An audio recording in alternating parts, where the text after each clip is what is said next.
तो देखो एपी का एक बेहतरीन क्वेश्चन, काफी इजी क्वेश्चन है, घबराना नहीं है। क्वेश्चन है कि if the sum of series 2 + 5 + 8 + 11 and so on, कोई एपी है जिसका सीरीज कुछ इस प्रकार से है।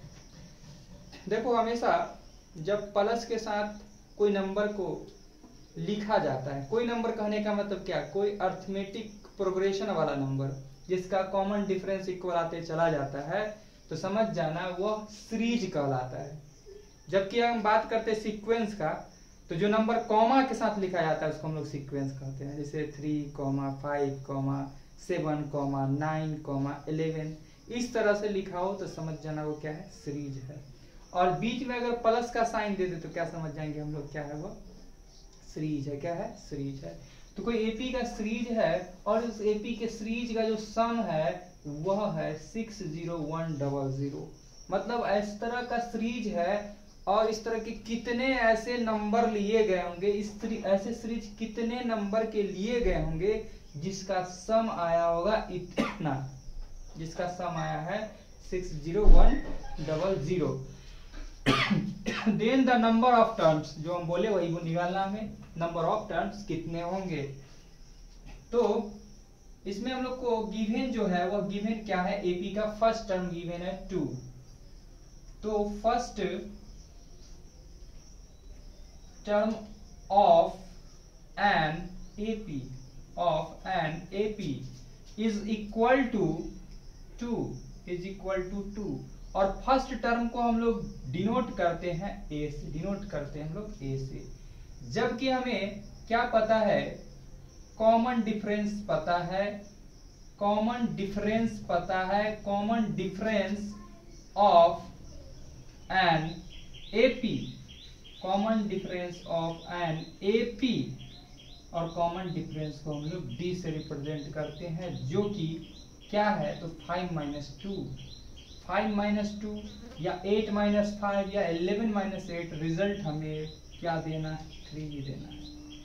और हमें क्या पता है, ये देखो ध्यान से, ऐसे सीरीज का सम पता है हमें इतना, तो हमें यह बात पता है, सम ऑफ सीरीज पता है, सम ऑफ सीरीज हमें गिवन है इज इक्वल टू 60100, ये हमें गिवन है। तो एपी के सम के क्या होते हैं फॉर्मूले, कि Sn is equal to, formula हम लोग पढ़ के आए हैं, n/2 into 2a plus n - 1 into d, ये फॉर्मूला होता है। और वह किसके बराबर गिवन था, 60100 के इक्वल था। और यहाँ हमें n का वैल्यू निकालना है, तो n को एज इट इज रहने देते हैं, जबकि 2 इंटू a का वैल्यू हमें क्या गिवन है, 2 गिवन है, 2 पुट करते हैं, प्लस n नहीं पता छोड़ देते हैं। डिफरेंस कितना का जा रहा है, 3 का डिफरेंस जा रहा है, 3 पुट कर देते हैं, इज इक्वल टू 60100। समझ में आ गया यहाँ तक। सिंप्लीफाई करते इसको, n/2 ब्रैकेट 2 2 जा 4 प्लस इसको इससे मल्टीप्लाई कर दिए, 3n - 3 1 जा 3 is equal to 60100। This implies n/2 bracket बंद, 4 में से 3 जाता है तो हो जाता है 1 प्लस ये 3n एज इट इज रह गया, इज इक्वल टू 60100।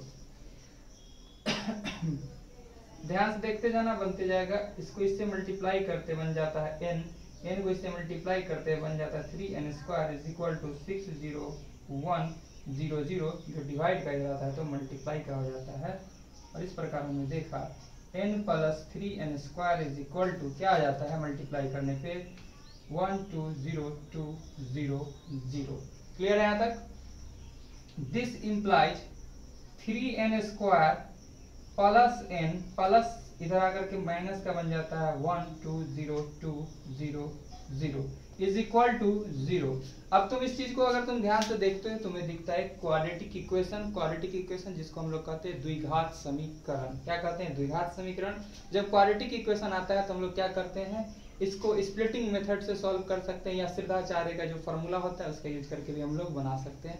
सिद्धाचार्य का फॉर्मूला क्या है, x बराबर -b प्लस माइनस √100d/2 है। यानी हम लोग को डिस्क्रिमिनेंट निकालना पड़ जाता है, लेकिन अगर हम चाहेंगे तो सबसे पहले यही कोशिश करते हैं कि हम लोग इसको क्या कर दे, स्प्लिट कर दे। स्प्लिट नहीं होता है इन केस तो हम लोग क्या लगाते हैं, श्रीधाचार्य का फॉर्मूला। हालांकि अर्थमेटिक का इसमें लगेगा स्प्लिटिंग मेथड और आएगा भी। तो हम लोग स्प्लिटिंग मेथड में क्या सीखे थे कि फर्स्ट टर्म जो है अपना n² वाला, यानी कि इस टर्म को इस टर्म से हम लोग क्या करते हैं, मल्टीप्लाई करते हैं। मल्टीप्लाई करने पे जो रिजल्ट आता है उस रिजल्ट को ब्रेक करते हैं। ब्रेक करने के बाद हम लोग बीच वाला टर्म पुराते हैं। तो जब इसको इससे मल्टीप्लाई करेंगे हम लोग, तो मल्टीप्लाई करने पे हम रिजल्ट आ जाता है 360,600 और n² और माइनस का चिन्ह के साथ आ जाता है। और इसी को ब्रेक करके हम लोग को पुराना है कितना, n पुराना है। कितना पुराना है, n। और जब तुम इसको ब्रेक करते हो तो तुम्हारा रहता है 601 को अगर तुम लोग 600 से मल्टीप्लाई कर दोगे, इससे अगर मल्टीप्लाई कर दोगे रिजल्ट तुम्हें फिर से यही मिल जाएगा। यानी इसका एक फैक्टर है यह, समझ में आ रहा है। n² है तो एक n इसको दे दिए, एक n इसको दे दिया। मल्टीप्लाई करने पर एक कोई निगेटिव ले लिए तो ये पुर जाएगा। कोई एक निगेटिव ले लेंगे, लेकिन ऐसे निगेटिव नहीं लिया जाता है। यहाँ वैल्यू n का पॉजिटिव है, यानी हमें यहाँ पर निगेटिव का साइन लेना पड़ेगा। समझ में आ रहा है बात। यानी कि हम लोग 601n में से 600n घटा देते हैं तो n बचेगा, और भी पॉजिटिव का n बचना है। इसलिए हम लोग 601 में से माइनस करेंगे, यानी इसको ब्रेक कर सकते हैं। तो देखो क्या लिखते हैं हम लोग कि 3n² प्लस n के जगह पर क्या लिख सकते हैं हम लोग, 601n माइनस 600n माइनस 120,200, ठीक है, इज इक्वल टू 0। अब हम लोग कॉमन लेने को क्या लिख सकते हैं, दोनों में हमें n सिर्फ दिख रहा है कॉमन, तो यहाँ से 3n एज इट इज रह जाता है और 601 हो जाता है। यही सेम टर्म थोड़ा स्पेस देकर हम लिखते हैं 3n माइनस 601। 3n में क्या चीज से मल्टीप्लाई करें कि माइनस का 600 आ जाए, तो -200 से मल्टीप्लाई करने पे पुर जा रहा माइनस 600n माइनस यहाँ एक मिनट सॉरी, यहाँ पर प्लस का चिन्ह होता नहीं है, प्लस का चिन्ह।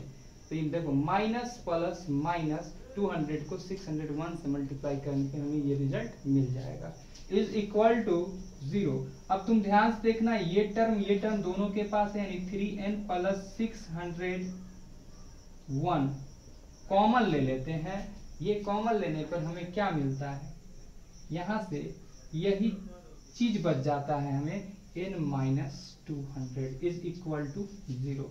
आ गया ना, इज इक्वल टू 0। एक नजर देख लो कहीं मिस्टेक तो नहीं है, नहीं है, ठीक। तो हम लोग बारी बारी से एक बार इसको 0 के बराबर करते हैं, एक बार इसको 0 के बराबर करते हैं। देखो क्या हो जाता है, तो यहां से आ जाता है 3n plus 601 is equal to 0, जबकि दूसरा वैल्यू हमें n minus 200 is equal to 0 होता है। n नंबर ऑफ टर्म्स को रिप्रेजेंट करता है। नंबर ऑफ टर्म्स कभी निगेटिव नहीं हो सकता और फ्रैक्शन में नहीं हो सकता है, समझा बात। ऐसा कभी सुनने को नहीं मिल सकता है कि 2 अढ़ाई आदमी को देखते थे घूम रहा था मार्केट में, 2 को बोलेगा लेकिन अढ़ाई बोल सकता है नहीं, 3.5 बोल सकता है नहीं। यानी नंबर फ्रैक्शन में काउंट नहीं किया जाता है किसी भी चीज का, ठीक है। तो यहाँ पर n जो होगा पॉजिटिव हो सकता है और पॉजिटिव भी हो सकता है और निगेटिव नहीं हो सकता है, और क्या चीज में नहीं हो सकता, फ्रैक्शन में या मिक्स फ्रैक्शन में नहीं हो सकता। समझ में आ रहा बात। तो यहाँ से हमें आता है क्या चीज, 3n is equal two plus का इधर आया तो माइनस का 600, यहीं पर इसका कल्टी हो गया है। n is equal to minus 601 divided by n, और n does not equal to हो सकता, सॉरी डिवाइडेड बाई 3, n कभी इसके बराबर नहीं हो सकता, नंबर ऑफ टर्म्स इसके बराबर नहीं हो सकता है। जबकि n इज इक्वल टू यहाँ पर क्या आ जाता है 200, यानी n जो है यहाँ पर ये सही है कि n हाँ क्या आया है 200 आया है, और 200 जो है एक परफेक्ट है नंबर है, कंप्लीट नंबर है।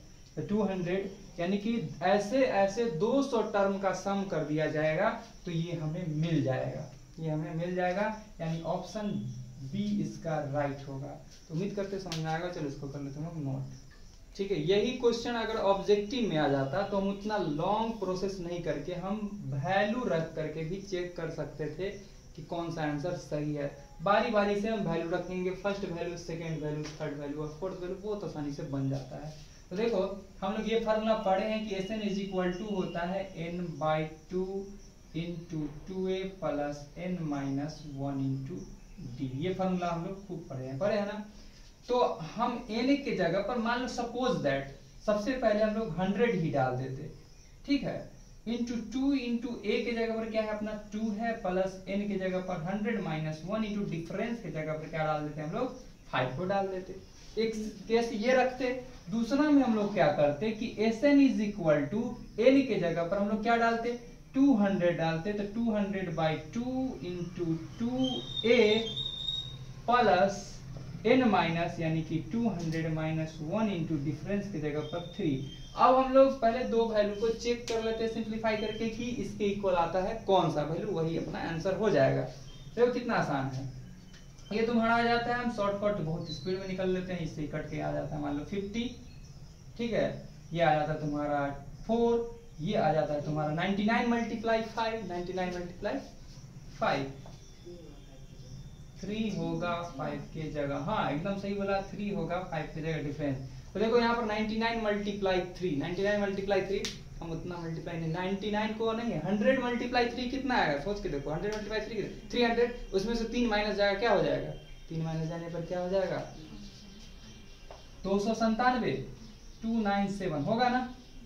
अब तुम देखो कितना आसान हो गया ये क्वेश्चन। मल्टीप्लाई ये दोनों को ऐड करने पर क्या आ जाता है 301, 301। देखो क्या आ रहा है 301, ये क्या बन जाता है तुम्हारा 0। मल्टीप्लाई करेंगे 5 से 0, सॉरी 5 1 जा 5, 0 बाद में बैठाएंगे, ठीक है। 5 1 जा 5, 5 को 0 से करने पर 0, 5 3 जा 15, 0 और बैठा दिए। बहुत पीछे रह गए अपने आंसर से, बहुत पीछे रह गया, नहीं होगा ये ऑप्शन। ये सेकंड ऑप्शन चेक करते हैं, अगर 2 से इसको डिवाइड करते हैं बन जाता है कितना 100, कितना हो जाता है 100।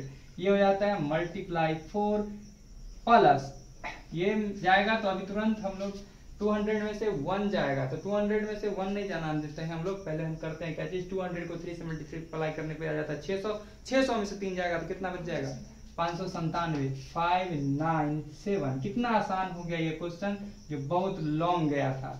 ऑब्जेक्टिव को हम ऐसे सॉल्व करते हैं। अब देखो दोनों को ऐड करने पर क्या आ जाएगा 601 और आ जाता है 60100 और मिला लो यही है, मिला लो यही है 200 के लिए, यानी ऑप्शन बी राइट होगा। उम्मीद करते समझ में आएगा ऑब्जेक्टिव कैसे बनाएंगे, ठीक है। चलो कर लो नोट।